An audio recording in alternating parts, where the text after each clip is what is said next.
नमस्कार दोस्तों। मैं हिम्मत सेठ एक बार फिर आपके सामने उपस्थित हूँ नए बातचीत को लेकर। दोस्तों, हम महावीर समता संदेश चैनल से बोल रहे हैं और आपका सबका इस चैनल पर स्वागत है। और आप देखना शुरू कर चुके हैं महावीर समता संदेश चैनल। दोस्तों, हम बात तो कुछ बजट पे और कुछ संसद की और इस तरह की करना चाहते थे, लेकिन कुंभ का जो मसला है वो बहुत बड़ा होता जा रहा है और आज तो संसद में भी दोनों सदनों में कुंभ ही अधिकतर समय छाया रहा। राष्ट्रपति के भाषण पर चर्चा हुई, उसमें भी कुंभ था, और राज्यसभा में भी कुंभ पर ही काफ़ी लोगों ने चर्चाएं की। तो हमने सोचा कि, और एक बार ये भी है कि कल हमने आपसे नेहा, जो वो लड़की जिसने दूसरी जो भगदड़ हुई, उसको जूसी क्षेत्र में जो भगदड़ हुई उसको ब्रेक किया था अभिनव पांडे के टीवी उसके वीडियो में। अभिनव पांडे ने वीडियो बनाया था और नेहा से पूछा था, उसके ऊपर हमने चर्चा की।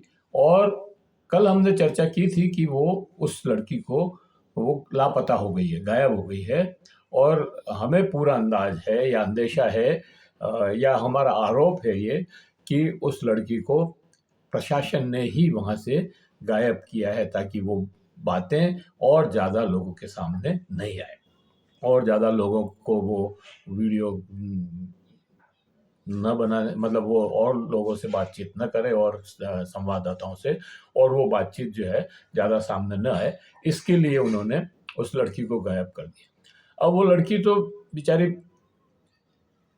कॉलेज में पढ़ने वाली बच्ची थी, वो वाराणसी में पढ़ती थी और अपने कुंभ में कुछ रोजगार के लिए आई थी, और उसकी हैसियत ही क्या है, लेकिन उसको भी उन्होंने, प्रशासन ने या दूसरे लोगों ने उसको गायब कर दिया। लेकिन अब तो बात और उससे भी काफ़ी आगे बढ़ गई है। पूरी बात करें उसके पहले ये अपील कि अगर आपने हमारे इस वीडियो को, हमारी इस चैनल को सब्सक्राइब न किया हो, महावीर समता संदेश को, तो सब्सक्राइब कर लें, बेल आइकन दबाना न भूलें। सब्सक्राइब करने का फ़ायदा ये है दोस्तों कि जब भी हम नया वीडियो बनाते हैं उसका आपके पास नोटिफिकेशन आता है और आप सबसे पहले उसको देख सकते हैं।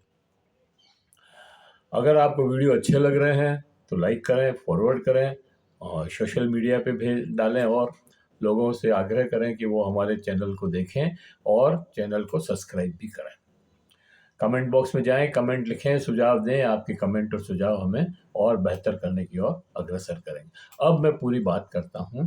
मैं ये कह रहा था कि नेहा शर्मा की तो वजूद ही क्या है उसका, बेचारी वो तो एक छात्रा थी, और उसने जो उसने देखा या जो उसके सामने घटित हुआ उसको उसने बोल दिया कि हमारे सामने लाशें पड़ी थी, 5-6 लाशें पड़ी थी, और पूरा ये हमारी दुकान उससे भर गए थे श्रद्धालुओं से, और मैं अकेली थी, मेरी भी सुरक्षा नहीं थी यहाँ पर कुछ, और पानी के लिए लोग तरस रहे थे, एक बूंद बूंद पानी उनको नहीं मिल पा रहा था। तो ये बात करने वाली नेहा को उन्होंने उठा लिया और गायब कर दिया। और नेहा का तो मैं यही कह रहा था कि नेहा का क्या है, अब तो शंकराचार्य अभिमुक्तेश्वरानंद जो शंकराचार्य हैं, स्वामी हैं, सन्यासी हैं, और उन्होंने ये प्रश्न उठाया था कि हमसे ये बात क्यों छुपाई कि इतनी लाशें हुई है, 18 घंटे तक इस बात को क्यों छुपाया। जिन्होंने ये प्रश्न किया उनको भी मौत की धमकियां मिल रही है। तो ये आप समझिए कि ये किस तरह का धार्मिक आयोजन हो रहा है, जिसमें जो सच बोल रहा है, जो सही खबर दे रहा है, उसको गायब कर दिया जा रहा है। यूँ कहें कि उसको किडनैप कर लिया जा रहा है, और जो सच बोल रहे हैं स्वामी जी उनको किडनैप नहीं कर सकते, तो उनको मारने की धमकी दी जा रही है। तो ये कैसा आयोजन है? ये और इसको धार्मिक आयोजन कहा जा रहा है। ये कुंभ है, और कुंभ में धर्म होना चाहिए, वहाँ राजनीति और गुंडई हो रही है। तो क्योंकि ये कुंभ मतलब केवल वीआईपी की परवाह कर रहा है, और इसलिए बाकी जो जनता है उसको मरने के लिए छोड़ दिया गया है, और प्रशासन और सरकार जो भी सच बोल करके सही घटना का खुलासा कर रहा है उससे खुश नहीं है। उसको वो इनके कोप का भाजन बन रहा है। अब नेहा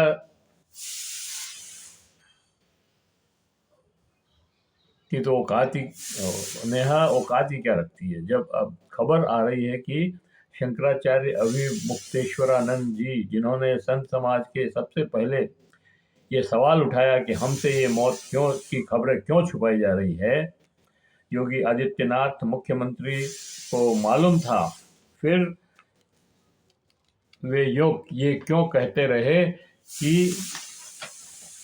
अफवाहें ना फैलाएं, कोई नहीं मरा है, कुछ वो छोटी सी भगदड़ हुई थी, कुछ लोग घायल हुए, उनका इलाज चल रहा है। ये कहना मुक्तेश्वरानंद का था। और दिल्ली में के नेता अमित शाह और मोदी, उन्होंने ये भी कहा कि जब एक तरफ तो ये कहा जा रहा है कि अफवाहें मत फैलाओ, और दूसरी तरफ दिल्ली के नेता अमित शाह और नरेंद्र मोदी संवेदना व्यक्त कर रहे थे कि जो घटना हुई है और जो लोग मर गए हैं, जिनकी मौतें हुई है, उनके प्रति हमारी संवेदना है, हम शोक प्रकट करते हैं। तो ऐसे झूठे व्यक्ति मुख्यमंत्री के लिए कह रहे हैं, वो ऐसे झूठे मुख्यमंत्री व्यक्ति को मुख्यमंत्री के पद पर रहने का कोई अधिकार नहीं है, उन्हें तुरंत इस्तीफा दे देना चाहिए। ये मैंने पहले भी बताया था। जब से शंकराचार्य जी ने ये बात कही बोली है, प्रशासन व योगी उनके खिलाफ हो गए हैं, और कई साधु संत भी उस योगी की लाइन में लग गए हैं, और मुक्तेश्वरानंद पर तरह तरह के सवाल उठा रहे हैं। उन पर ये भी आरोप लगा रहे हैं कि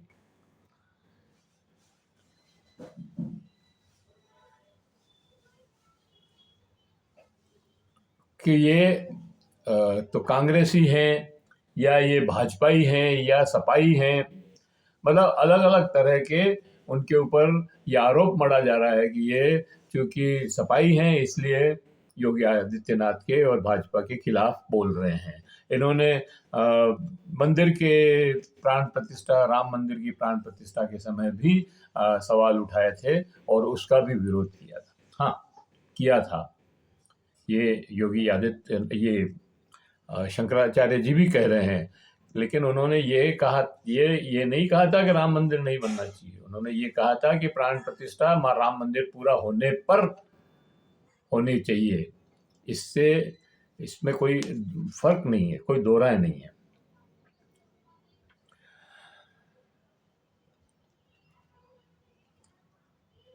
इसके अतिरिक्त यह भी कहा जा रहा है कि ये तो नकली शंकराचार्य हैं, शंकराचार्य है ही नहीं ये।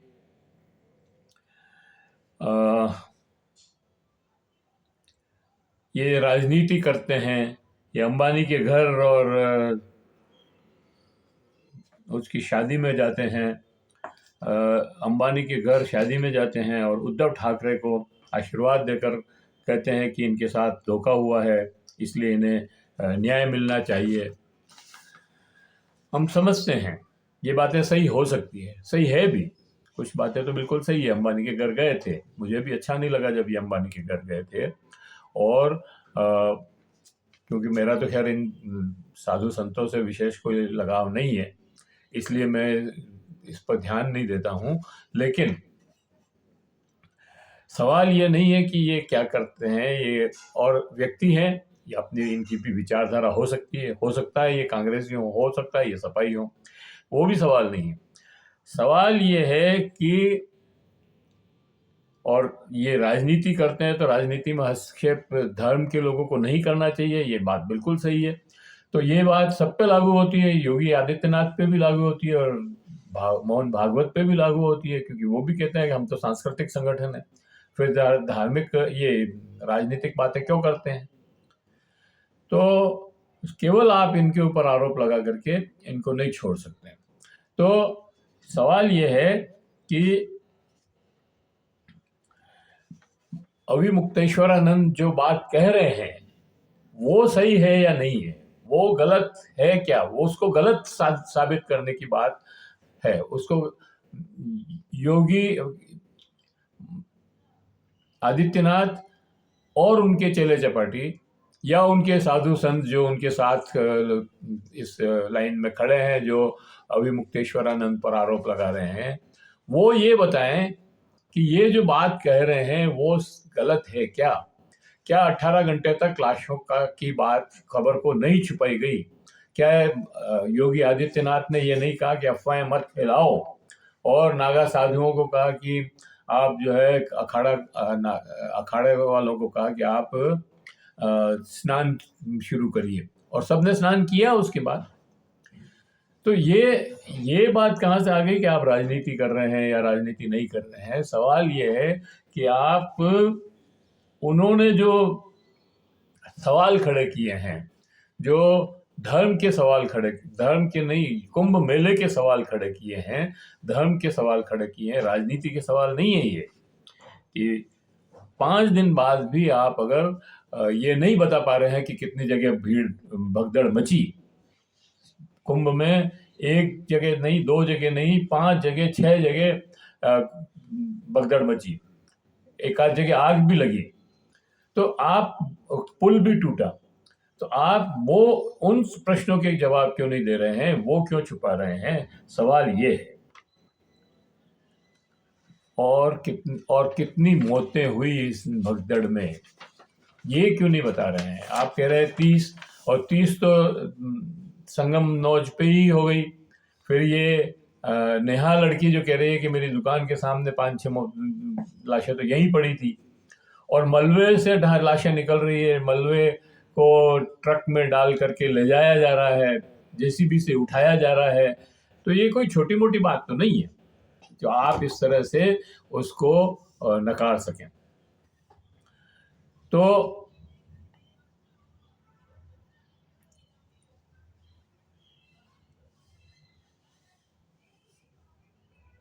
क्यों नहीं लेते? सवाल यही है कि प्रशासन और मुख्यमंत्री योगी आदित्यनाथ इन सवालों का जवाब क्यों नहीं दे रहे हैं? प्रत्यक्षदर्शी ही नहीं, अपने परिजनों को ढूंढते फिर रहे लोग बता रहे हैं कि लाशें का ढेर लगा हुआ है। मेरी भाभी के ऊपर 5-6 की लाशें जो है पड़ी थी, और उसके नीचे भी 3-4-5 लाशें दबी हुई थी। तो इसका क्या जवाब है? क्या वो झूठ बोल रहे हैं? जो स्वरूप रानी,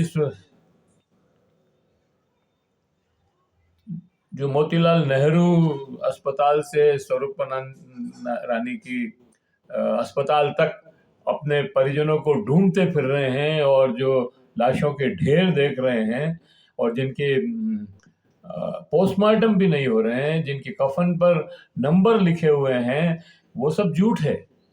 और योगी आदित्यनाथ सच है, जो 18 घंटे तक ये कहते रहे कि अफवाहें मत फैलाओ, कोई मौत नहीं हुई है, और फिर खुद ने ये एडमिट किया कि 18 लाशें 30 लोग मरे हैं। तो ये क्या है?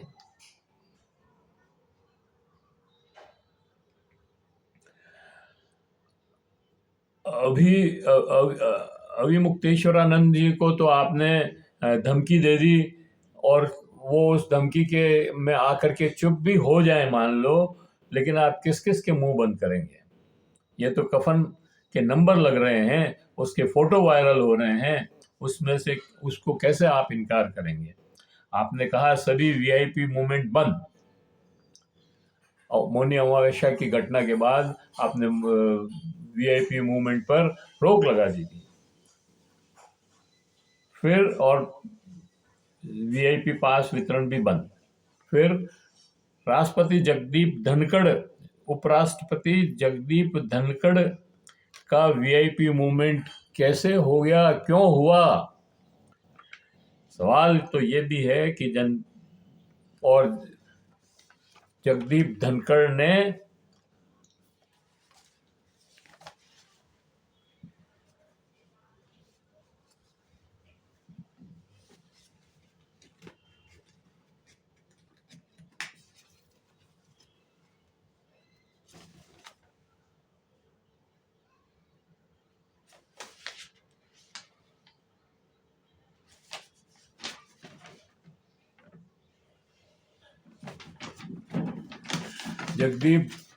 उपराष्ट्रपति जगदीप धनखड़ जी ने गंगा में डुबकी भी लगाई और योगी जी को प्रमाण पत्र भी दे दिया कि आपने बहुत अच्छी व्यवस्था की है। और अच्छी व्यवस्था का जो उदाहरण है वो ये है कि 6 जगह भगदड़ मची और हजारों लोग मारे गए। अब पता नहीं कितने मारे गए, जो संसद में भी बोला जा रहा है और बाहर भी लोग कह रहे हैं, इस टैक्सी ड्राइवर और वो सारे लोग ये बात कह रहे हैं कि बहुत लोग मारे गए। कोई कह रहा 1000 लोग मारे गए, कोई कह रहा 5000 लोग मारे गए। तो उस संख्या का निवारण तो यही होगा ना कि आप असली आंकड़ा बताएं।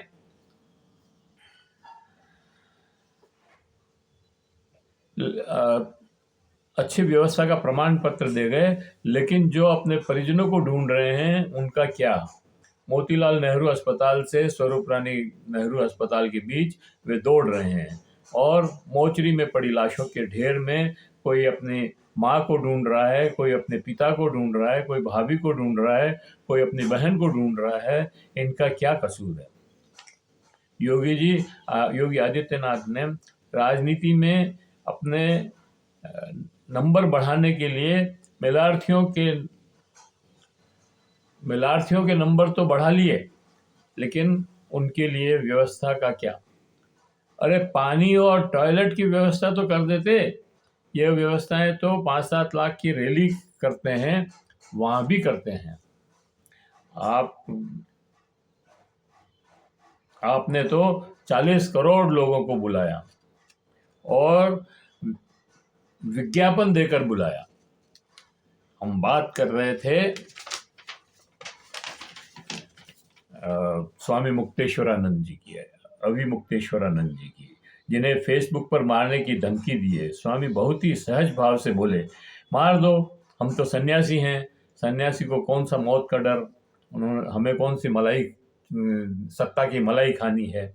उन्होंने कहा, हम कोई राजनीति नहीं कर रहे हैं, हम उन प्रश्नों को पूछ रहे हैं जो सभी जन साधारण के मन में भी हैं, लेकिन पूछ नहीं पा रहे थे। हमने उनकी भावनाओं को वाणी दी। हमारा काम ही यही है कि जन साधारण की समस्या का समाधान करना। हम मलाई काटने के लिए संत नहीं बने हैं। हमने मायावती और अखिलेश यादव के समय भी जनता की आवाज़ उठाई और उन सरकारों के कोप के भाजन भी बने थे। हमने तो एक कठिन रास्ता चुना है। सरल रास्ता तो ये था कि सरकार की वाई करते, सरकार के साथ जाते और मलाई काटते, मजे करते, लेकिन हमने वो नहीं चुना। हमें कोई फर्क नहीं पड़ता कोई हमारे बारे में क्या कहता है। योगी जी ने अभी तक सही मौत का आंकड़ा नहीं बताया है। सवाल यह है कि क्यों छुपा रहे? ये मौत के आंकड़े संसद में भी सवाल उठ रहे हैं कि कुंभ में कितने लोगों की मौत हुई, बताया जाए। अखिलेश यादव ने तो कहा कि मैं संसद से त्यागपत्र देने को तैयार हूं, और उन्होंने एक कागज लोकसभा के अध्यक्ष के सामने किया। उन्होंने कहा कि जो पुण्य कमाने आए थे वो परिजनों के शव लेकर जा रहे हैं। संसद सदस्यों ने कहा कि 15,000 लोग घायल हैं और गायब हैं, लापता हैं, और 3,000 लोग मारे गए हैं। अब और उन्होंने कहा अगर मैं झूठ बोल रहा हूँ तो इस्तीफा देने को तैयार हूँ। ये बात बिल्कुल सही है कि धर्म में राजनीति नहीं होनी चाहिए, लेकिन यह तो केंद्र सरकार और उत्तर प्रदेश की मुख्यमंत्री योगी आदित्यनाथ को पहले ही सोचना चाहिए था और इस धार्मिक कुंभ के मेले को की जगह उन्हें राजनीतिक इवेंट क्यों बना दिया। वे तो स्वयं कुंभ का प्रचार कर रहे थे, इसकी क्या जरूरत थी। हिंदू धर्म की ये मान्यता है कि कुंभ का मेला का बहुत महत्व है, तो सभी जानते हैं इस बात को। श्रद्धालु अपने मन से आ जाता कुंभ मेले में आता, गंगा स्नान करता और अपने श्रद्धा से ये धर्म कर्म करता। आपने ये कोशिश क्यों की कि अधिक से अधिक लोग वहां पर इकट्ठे हों और नंबर जितने मेले में बढ़ेंगे मेरा राजनीतिक कद भी उतना ही ऊंचा बढ़ जाएगा।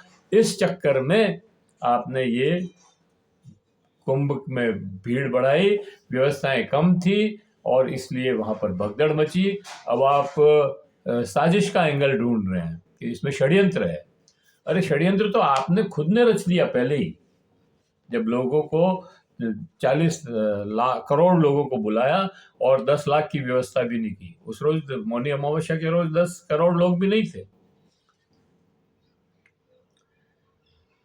कुंभ में और दूसरे धार्मिक मेलों में पहले भी भगदड़ मची है, घटनाएं हुई है, मौत भी हुई है, लेकिन पहले मेला आयोजकों ने उसे छुपाया नहीं, उसकी जिम्मेदारी ली।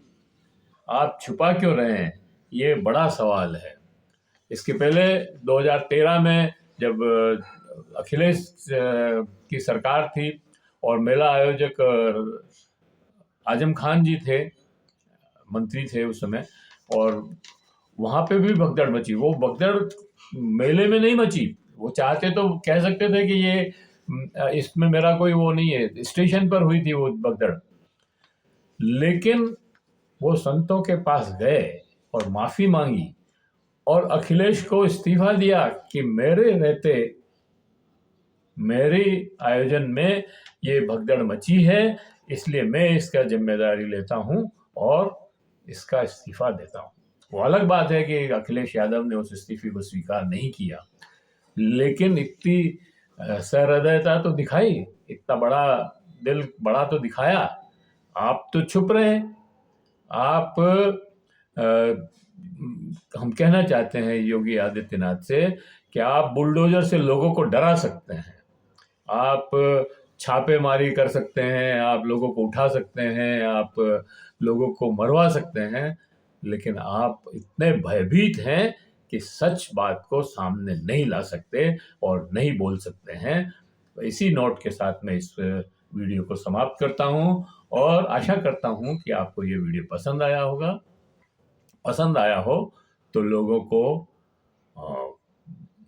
फॉरवर्ड करें, सोशल मीडिया पर डालें और अपने दोस्तों, परिजनों और सुधीजनों को बताएं कि हमारा ये YouTube चैनल देखें। और अगर अभी तक आपने हमारे YouTube चैनल महावीर समता संदेश को सब्सक्राइब न किया है तो सब्सक्राइब कर लें, बेल आइकन दबाना न भूलें और कमेंट बॉक्स में जाएं, कमेंट लिखें और सुझाव दें। आपके कमेंट और सुझाव हमें और बेहतर करने की ओर अग्रसर करेंगे। धन्यवाद। जय हिंद, जय भारत। मिलेंगे और अगले वीडियो में किसी और विषय को लेकर।